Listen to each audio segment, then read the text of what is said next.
Scene में हम गुल्टन को जुलेहा से बात करते हुए देखते हैं, जहाँ पर वो बताती है कि मिस्टर देमिर तो बहुत शुरू से यहीं पे रहते हैं और पहले मालकिन का परिवार भी अमीर हुआ करता था, लगभग 100 साल पहले। तो यमन वालों का फार्म है ना, इसे मिस्टर देमिर के पिताजी ने बनाया था और जो डेयरी और गार्डन है वो मिस्टर देमिर के पिताजी और उनके चाचा जी ने मिलकर खड़ा किया था। शुरू में तो यहाँ पर 10-15 गांव ही थे, लेकिन बाद में तो इतने हो गए कि इन लोगों ने गिनना ही छोड़ दिया। फिर आगे गुल्टन बताती है कि मिस्टर देमिर की जो पत्नी थी ना, उनसे उनका डिवोर्स हो गया पिछले साल।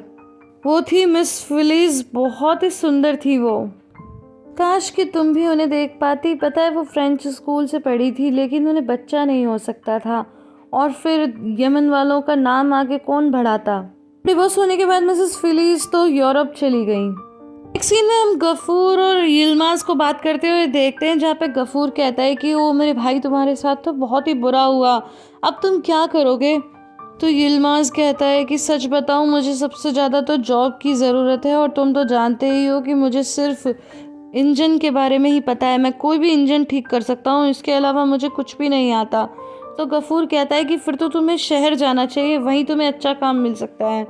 लेकिन यिल्माज कहता है कि अब मेरा शहरों पर से भरोसा उठ गया है, मैं जुलेहा को घर में अकेला छोड़कर सारे दिन काम करने नहीं जा सकता।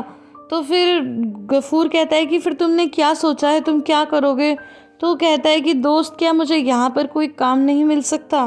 तो फिर गफूर सोच में पड़ जाता है। गाइस, नेक्स्ट सीन में हम देमिर को हॉर्स राइडिंग करते हुए देखते हैं, लेकिन वो सीन बहुत ही डार्क है, एकदम कुछ ढंग से दिखाई नहीं दे रहा है, इसलिए मैं स्क्रीनशॉट नहीं लगा रही हूँ। वही नेक्स्ट सीन में हम देखते हैं कि यिल्माज कहता है, तुम तो जानते हो कि मैं कितना मेहनती हूँ, जब काम करने की बात आती है तो मैं बिल्कुल जी नहीं चुराता। तो गफूर कहता है, मैं जानता हूँ, लेकिन ये तो फार्म है, यहाँ पर इंजन का क्या काम। यहाँ पर तो जमीन का काम है और तुम्हारे हाथ जमीन के काम के लिए नहीं बने। लेकिन यिल्माज कहता है कि इंसान के हाथ क्या नहीं कर सकते, धीरे धीरे मुझे भी आदत हो जाएगी, प्लीज तुम कुछ देखो ना, कुछ काम मिल जाए तो। यिल्माज कहता है कि तुम मुझे बताओ, मुझे किससे बात करनी होगी काम के लिए। तो वो कुछ बताता नहीं है और सानिए को आवाज देने लगता है और उससे पूछता है कि क्या तुमने यिल्माज के फैमिली के लिए अच्छे से बिस्तर लगा दिया। तो वो कहती है कि हाँ, गुल्टन के रूम में हमने जुलेहा के लिए लगा दिया है और बाहर सोफे पर यिल्माज के लिए। तो यिल्माज कहता है कि मुझे माफ करना कि हमने आपको परेशान किया। लेकिन सानिया कहती है कि अरे ऐसे क्यों कह रहे हो, ये भी आप ही का घर है। उसके जाने के बाद गफूर कहता है कि हमारा घर बहुत छोटा है, 2 कमरों का। आकाश, मेरा घर बड़ा होता तो मैं तुम्हें अपने घर में ही रोक लेता। लेकिन यिल्माज कहता है कि मैं कल ही चला जाऊंगा, तुम्हें परेशान नहीं करूंगा। पर गफूर कहता है कि ये तुम कैसी बातें कर रहे हो, हम तो एक ही ज़मीन पर एक साथ सोए हैं, तो हमारा दिल एक नहीं है। पर गाइस, कहीं ना कहीं ऐसा लगता है कि जैसे गफूर जानबूझकर हेल्प नहीं करना चाहता, और ये आगे भी क्लियर होगा। फिर सानिया गफूर को आवाज़ लगाती है।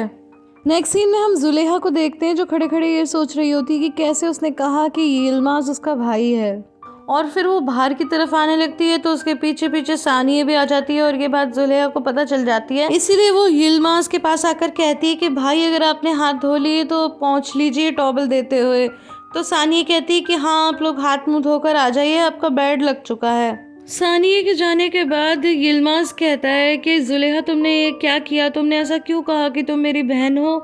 तो जुलेहा कहती है कि मैं डर गई थी, क्योंकि वो लेडी तो सबकी शादी करवा देती है, और अगर वो हमारी शादी के लिए कहती तो फिर हमें आइडेंटिटी प्रूफ देना पड़ता और हम मुश्किल में पड़ जाते। इसीलिए मैं बहुत ज्यादा डर गई थी, और जो कुछ भी मेरे मुंह से निकला वो एकदम निकल गया। यिल्माज कहता है कि हमें फिर भी ऐसा नहीं कहना चाहिए था। लेकिन जुलेहा बोलती है कि फिर मैं क्या कहती, कि मैं कौन हूँ, तुम्हारे साथ क्या कर रही हूँ। तो जुलेहा कहती है कि क्या मैंने कुछ बहुत गलत बोल दिया, क्या तुम मुझसे नाराज हो। तो यिल्माज कहता है कि मैं तुमसे नाराज कैसे हो सकता हूँ, ये तुम क्या कह रही हो। शायद तुमने ठीक ही किया, वैसे भी हम जिस तरह से बेरोजगारी और बिना पैसे के भटक रहे हैं, सच बोलो तो झूठ हमारी गर्दन तक आ गया है। नेक्स्ट सीन में हम गफूर को देखते हैं, जो बेड पे बैठा बैठा नेल्स काट रहा होता है, कि तभी उसकी पत्नी वहां आ जाती है और कहती है कितनी रात में यहाँ पे काट रहे हो। तो कहता है मैं क्या करूँ, इतने भड़ गए हैं।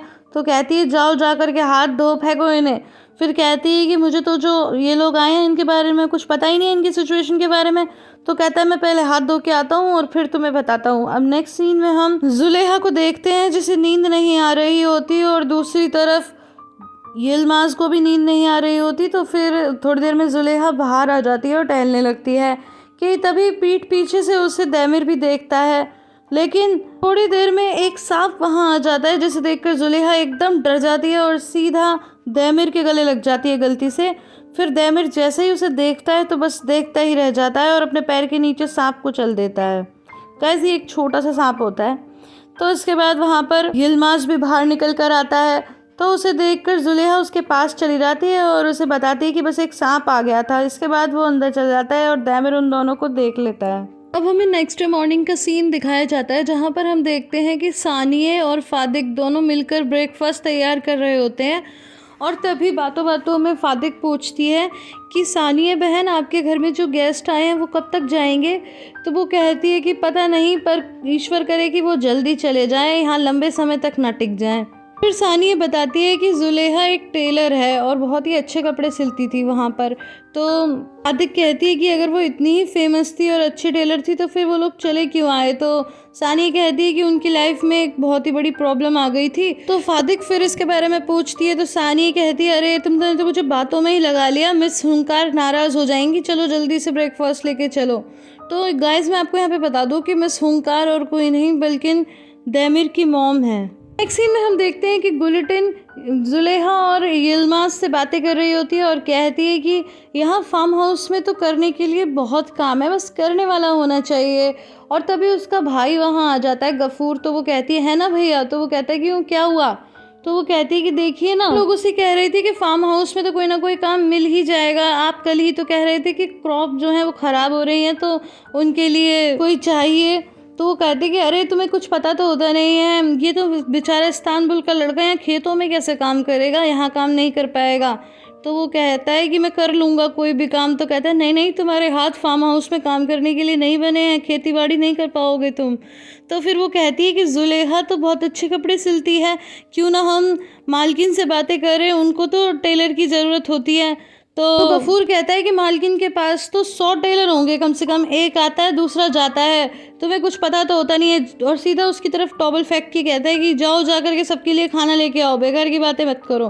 और उसके जाने के बाद वो यिल्माज़ से कहता है कि दोस्त मेरी बात मानो, तुम यहाँ कोई काम नहीं कर पाओगे, तुम्हारे लायक यहाँ कोई काम नहीं है, तुम्हारे हाथ खेती बाड़ी करने के लिए नहीं बने हैं, तुम शहर जाओ और वहीं जाके काम ढूंढो। और बेचारा यिल्माज़ फिर से परेशान हो उठता है। अब क्या करेगा बेचारा यिल्माज़ और कहाँ लेके जाएगा जुलेहा को, और आगे की ज़िंदगी कैसी होगी ये जानने के लिए तो फिर आपको अगले एपिसोड का वेट करना होगा। तो गाइस आई होप आपको आज की वीडियो पसंद आई होगी। अगर पसंद आई तो इसे लाइक शेयर और कमेंट करना बिल्कुल भी ना मिले। फिर मिलते हो अगले वीडियो में, तब तक के लिए अपना मौत सा ख्याल रखिएगा। Bye bye and take care.